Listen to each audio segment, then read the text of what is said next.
Voici la réaction du plus célèbre gangster américain lorsque le fisc lui réclame plusieurs millions de dollars d'impôts impayés.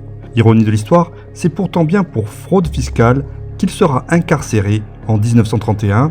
L'enquête du FBI, menée par Eliot Ness et ses équipiers, surnommés Untouchables, traduit en français par les incorruptibles, ayant échoué à prouver les centaines de meurtres, les trafics d'alcool ainsi que les rackets dont Al Capone était soupçonné d'être responsable.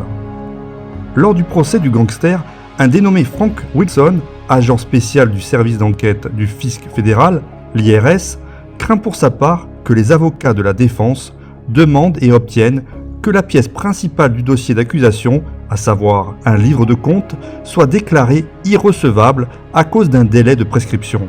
Et pour cause, les impôts non payés datent de 1924, soit 7 ans auparavant. Cependant, Al Capone a commis une grossière erreur. Disposant d'un avocat fiscaliste, mais dont il trouve les honoraires trop élevés, il décide de le remplacer par 2 avocats qui ne sont pas habitués aux procédures fiscales et qui ignorent complètement ce délai de prescription. Le gangster rate ainsi sa seule chance d'échapper à une condamnation. En conséquence, le 24 octobre 1931, le juge Wilkerson condamne Al Capone à 17 années de prison, dont 11 ans ferme, 50 000 $ d'amende et à 30 000 $ de frais de justice.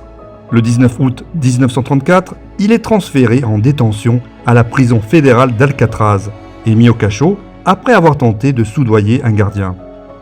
Ayant contracté la syphilis dans sa jeunesse, son état s'aggrave en prison. Finalement, après avoir été poignardé dans le dos par un codétenu, il est rendu à sa famille et libéré sous condition le 16 novembre 1939.